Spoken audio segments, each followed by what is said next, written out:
All right, so I was getting pretty into looking at different periodic trends and making correlations between the different periodic trends. So I wrote a little program that could do this.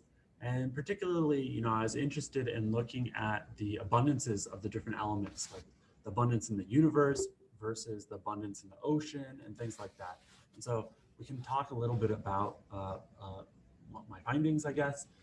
So these graphs are color coded just by the kind of groupings on the periodic table. So like the reds are the alkali metals.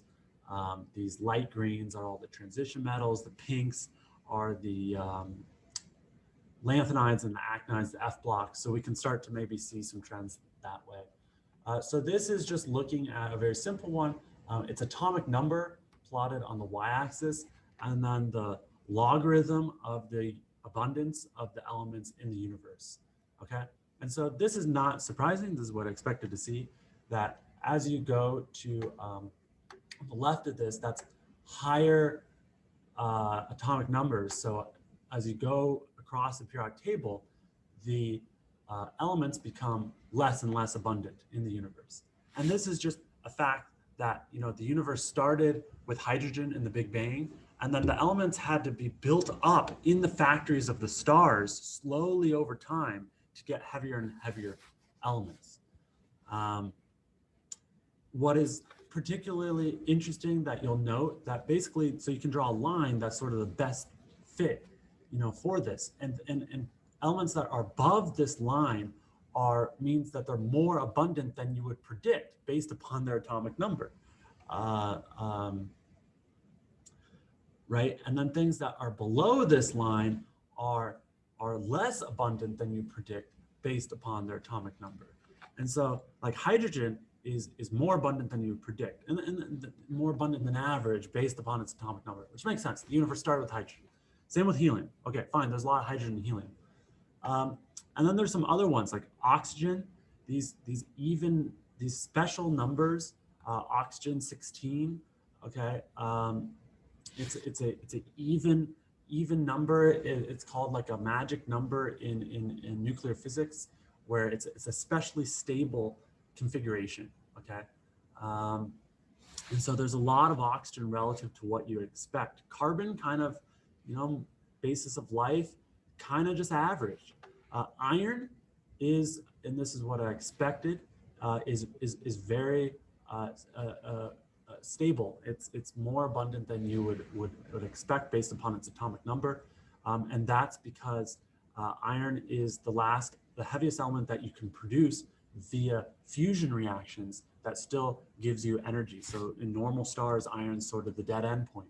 And then when you have these supernova explosions, that's where you have these neutron capture processes that can give you everything above iron. Nickel, interestingly, pops up here. There's a stable isotope of nickel that gives rise here. And iron and nickel are the main components of the Earth's crust. So there's a lot of iron and nickel in the universe relative to what you expect based on atomic number and in the Earth. Okay, and then you can look at like lead is really high, and uranium. Uranium is kind of the last sort of stable, uranium and thorium, last sort of stable radioactive element. I mean, it's radioactive, so it's not stable, but there's a long-lived isotope of uranium.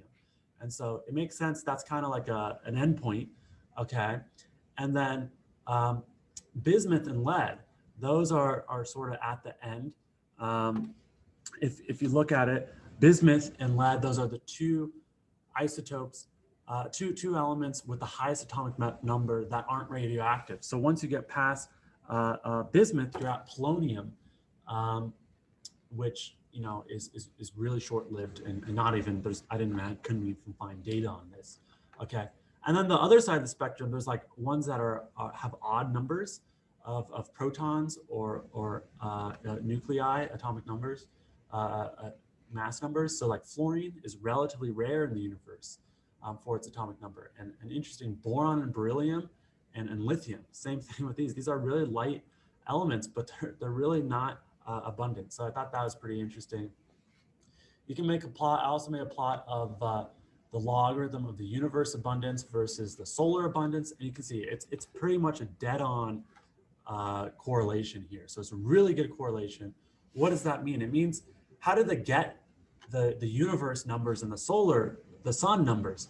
Well, the universe numbers comes at looking at the spectra of all the different stars, right? Looking at telescopes, radio telescopes, and different types of telescopes at all the different stars, and then averaging it somehow. Not exactly sure how. That astronomy is a little beyond me. If that's getting the universe numbers, then the solar system, the sun numbers are easy. That's just looking at the sun's solar spectrum. And so it either tells us that, I guess it tells us our sun is kind of an average star in terms of the chemical composition, right? The sun matches the universe abundance. But interesting, there's much more lithium in the universe in most other stars than in our star. And some of these other lighter elements like beryllium fall in that category too. I'm thinking that probably has to do with the sun being an older star. We think it's a third generation star. I mentioned that in the chapter 1 videos. So it's probably burned through a lot of the lithium and beryllium relative to the other stars in the universe. It's just a guess. Looking at the universe abundance versus meteorite abundance, this is kind of interesting. Meteorites aren't necessarily the same thing that's in the stars, although they should kind of be related, right? So there's a pretty good correlation. But some really interesting things came out of this was hydrogen, carbon, and nitrogen. Meteorites don't have a lot compared to the abundance in the universe. So there's this theory of evolution, or like the origin of life, that states that some organic molecules that were detected on meteorites bombarded Earth, some amino acids and stuff, and then got onto Earth, and then life started from some prebiotic soup that had these amino acids that came from these meteorites. Well, it's kind of interesting that, yeah, that could be possible. It doesn't explain how life came about on those distant planets where the meteorites originated from. But it's pretty interesting that the meteorites themselves are actually not very abundant in the important elements of life, right? Carbon, hydrogen, and nitrogen are definitely three of those. Looking at the logarithm of solar abundance of the elements versus the abundance in the Earth's crust. Here's a pretty terrible correlation. This line is almost flat. There's lots of scatter, and but you can still see some interesting things here, like oxygen and silicon and iron, aluminum. Those are really abundant in the Earth's crust, versus hydrogen, but particularly helium. Helium is a noble gas. Okay, hydrogen can be bound up in minerals, so I guess it can be in the Earth's crust, so it's okay. But look at the noble gases: argon, neon, helium. These don't form compounds, right? And so, yeah, there's a lot of them in stars, but they're just gonna not be in the Earth's crust. They're not forming rocks. They're just flying away and going back into outer space, probably going back eventually into the gravitational pull of stars. And so stars are kind of artificially enriched in the noble gases, and planets are going to be not artificially, but going to be, depleted in the noble gases. And then it's also interesting to me, I'm not sure exactly why, but a lot of the noble metals, the really precious metals, those are relatively depleted in stars and enriched in our Earth's crust. And so I thought that was kind of interesting. And then lastly, looking at the log of the crustal abundance of Earth versus the log of the ocean abundance of Earth. Pretty good fit, but there are some discrepancies. You can see hydrogen and oxygen really enriched in the ocean. And I think you can figure out why.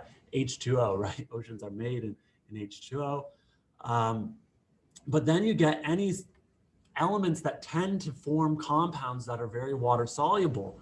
Those are going to be relatively enriched in the ocean. So things like sodium or magnesium or potassium, things that are common in seawater, right? Sodium chloride, so sodium bromide, all these simple ionic compounds, sodium iodide, things that are going to be components of seawater and soluble. So the halogens are enriched in the ocean. And then a lot of these metals, okay, are going to be enriched in the crust.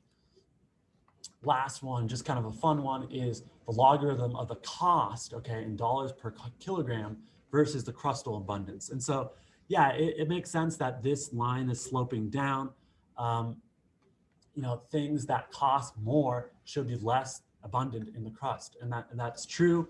But there are outliers here. So you can see something like xenon or krypton or helium. These actually cost a lot less than what you'd expect based upon how much is in the crust. Why is that? Well, because they're extracted from the air. They're not extracted from the crust. Okay, so those are off. And then there's some other interesting ones, like bismuth is a lot cheaper based upon what you would expect. Antimony, some other ones here, these tend to form aggregates in minerals. I'm not going to get into the geology of why, but it is interesting. And then you have the precious metals. And these are actually more expensive than what you'd expect. So if you look at something like rhodium, like that's one of the most expensive elements there is. It's crazy expensive. But yet it's because it's above this line, it's telling you, there's still a good amount of rhodium in the Earth's crust. The problem is it's spread out everywhere. And because it's spread out everywhere, it makes it hard to extract in one spot. There's some in some ocean water all over, and then there's some in minerals just kind of evenly distributed everywhere, right?